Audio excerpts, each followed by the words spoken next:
Assalamualaikum warahmatullahi wabarakatuh. Salam rahayu sugeng dalu kagem sedulur-sedulur semuanya yang seiman. Ngaji bengi ya. Santai. Ada suatu untuk digagas, ada suatu pertanyaan itu mengenai apa yang dinamakan zikir dan satunya apa yang dinamakan wirid. Nah, ini kan kadangkala banyak diantaranya mereka atau kita belum begitu paham apa yang dimaksud zikir dan apa yang dimaksud wirid. Kebanyakan orang hampir kesamaan. Zikir iku yo wiritan iku yo zikir. Nah, ini enggak ada titik temunya. Ya harus namanya kita untuk memahaminya dengan sama perkataan ngaji. Ada perkataan lagi lapo ngaji, yang satu arti nandi ngaji. Nah, kata ngaji umumnya orang-orang Jawa khususnya ini kan ada yang mengartikan ngaji itu membaca, contoh membaca Al-Quran. Nah, terus yang satu kata nandi ngaji dalam arti kan bingung.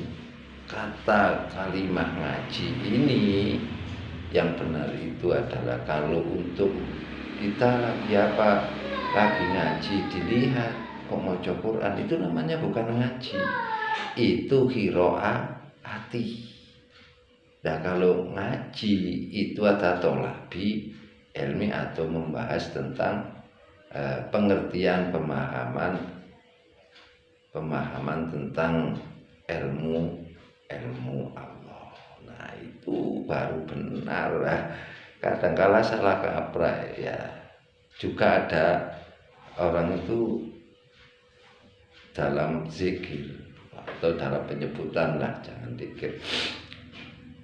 Jadi kalau orang membaca, padahal di situ sering kita dulu sama melakukan atau kebanyakan di antara mereka ada kalimat yang mana itu ayo dikiran.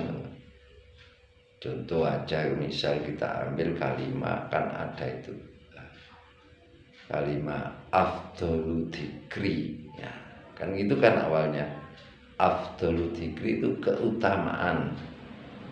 Dari segi bahasa lain maksud keutamaan itu juga banyak yang kita harus selaraskan. Dzikri itu dalam arti dzikir itu ingat. Jadi bisa kita ambil yang lebih utama daripada penyebutan adalah ingat. Dari ingat itulah fa'lam ya. Fa'lam itu adalah ketahuilah atau pahamilah atau mengertilah, bukan ucapkan. Anahu, padahal ada kalimat anahu. Jadi anahunya itu kemana? Sesungguhnya hu, dalam hunya, hu dia. Hu itu kan hurufnya hu atau hak sama wow, kalau digandeng jadi hu ya. Jadi kalau dia itu apa itu barang yang lebih utama, yang lebih baik untuk diingat. Kalimat mana? Padahal di situ terus la ilaha illallah. Dalam arti konteksnya, lugotnya tidak ada Tuhan. Tuh kan jelas toh, tidak ada Tuhan. la ilaha illallah yang patut kita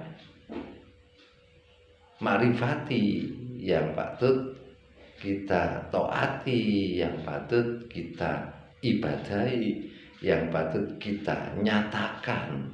Banyak sekali ya artian-artian ini. Hanya ilallah, kan gitu kan, hanya Allah. Tapi kebanyakan ini kurang memahami. Setelah tahu dalam konteks tulisan disebutkan dalam bacaan, Abdul dzikri fa'lam annahu la ilaha illallah. Setelah itu dipraktekkan, dia dikirkan, bahasanya didikirkan atau diwiridkan. Lucu ini. Ya ini karena harus belajar, nggak ngaji, nggak tahu ini sampai kapanpun. Akhirnya dia bersungguh-sungguh la ilaha illallah. Ternyata mindsetnya ini timbul di dalam bayangan kalimat la ilaha illallah yang akhirnya tertuju. Allahnya itu Allah tulisan dan nama. Lucu banget ya. Akhirnya pikirannya lagi baca la ilaha illallah sampai pening kepalanya. Hatinya kemana nggak tahu, karena dia tidak mengerti, tidak paham. Nah inilah perlunya kita ini harus belajar seperti ini. Maka di situ harus tahu bagaimana kita sudah memahami tentang Abdul dzikri fa'lam annahu la ilaha illallah. Nah ini bukan arah kita waktu menyebut. Nah kalau menyebut bismillah atau bismi rabbika, nah ini menyebut. Nah di situ bukan, karena ini harus dipahamkan, dimengertikan. Untuk fa'lam harus mengetahui, mengerti dari makna kalimat la ilaha illallah, bahwa tiada Tuhan, ya tiada Tuhan, semuanya tiada Tuhan ilallah, kecuali Allah. Kalau boleh ya maaf, ini harus pemaham, saya kasih tahu biar paham saudara-saudaraku, baik yang di kalangan yang masih bawah atau menengah atau yang di atas. Yang dimaksud kalimat ini la ilaha illallah itu adalah tiada, ya tiada Tuhan, atau tiada ilah itu sesembahan, tiada yang diyakini, nah, gitu aja lebih bisa, kecuali Allah. Maksud Allah bukan nama, tapi itu wujud. Nah, ya cobalah kita kembali kepada.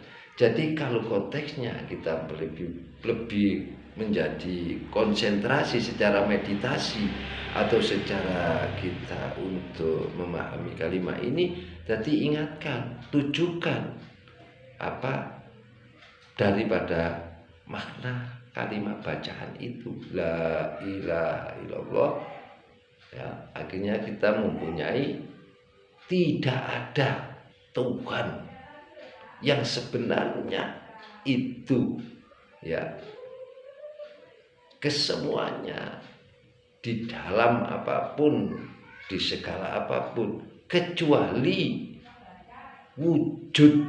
Nah, jadi harus tahu, jadi ini. Jadi lah siapa yang wujud, baru di situ kita kembali mengkaji kepada pengkajian yang lain. Karena kalau di dalam kriteria sifatnya Allah wujud, Adam adalah muhal. Kalau Adam adalah tiada. Jadi yang ada wujud. Dari wujud inilah Rasulullah Nabi Muhammad akhirnya mendapatkan wahyu yang namanya yang mana itu Iqra, ya apa itu, bacalah, ya artinya bacalah kan. Coba kita renungi, kita tafakuri, baca. Masa Nabi Muhammad apakah dengan membaca bacalah dengan tulisan ini, apakah ada di situ umpama malaikat Jibril bacalah, dan tidak mungkin. Terus bagaimana bisa membaca? Tulisannya tidak ada. Loh, berarti ini punya arti apa Iqra itu? Baik, bacalah. Lah kalau kita baca berarti ini ada pengkajian yang khawas bil khawas. Ya. Kalau secara umum ya bacalah wis maca, tak waca wis. Iqra bismi rabb, baru iso Iqra bismi rabb nyebut nama Tuhannya, Rob Tuhan siapa? Ya nggak tahu tetap. Padahal Iqra bismi rabbikal ladzi khalaq. Siapa yang menciptakan? Karena di belakangnya ada kalimat khalaq. Oh, itu yang menciptakan ya khalaq, yang menciptakan. Loh. Lah siapa yang menciptakan? Nah, dia harus paham kemana? Di ayat lain. Siapa yang menciptakan? Nanti kalau saya kasih tahu sekarang, sampean nggak akan belajar mendengarkan begini. Makanya bagi orang ini harus sadar. Oh, jangan aku pintar. Nahu sorob, imriti ataupun jumhuriyah. Yang mana Ibnu Malik atau alah kabeh lu gak paham. Iku mek maca jenenge Al-Kidali kal kitab maca tadi ing mengkono iki kitab tak waca jare Gus Dur. Aja mung iso belajar maca lan nulis sarta ndongeng rugi. Wis karo jluntrunge, dikir karo wirid ora ngerti, ora paham. Golek ora belajar terus sampai bagaimana Anda kita semua mengerti tentang ilmu Allah. Karena ilmu Allah itulah sangat amat luas. Mulane ayo lek umpamane ono di dalam kekurangan kelebihannya kita perluaskan ilmu Allah, jangan kerdil-kerdil.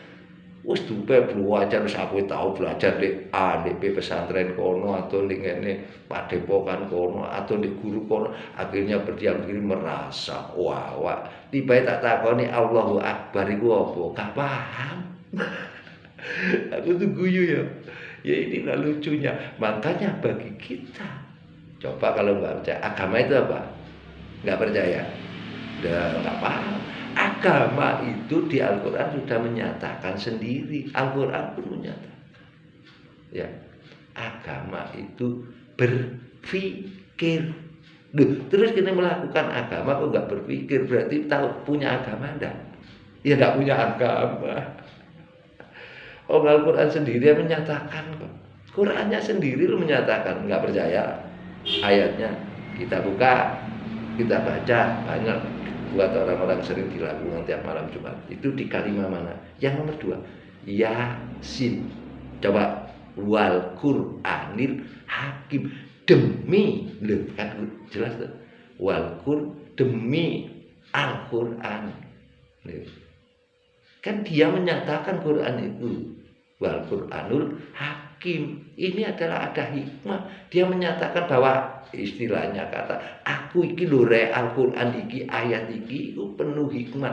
Jadi kalau kita tidak menjadi Al-Qur'an, mana mungkin kita akan bisa menjalankan sunatullah dan sunat Rasul. Ya Al-Qur'an itu sebenarnya yang secara tertulis itu untuk menyatakan di dalam sebelumnya tertulis. Paham enggak?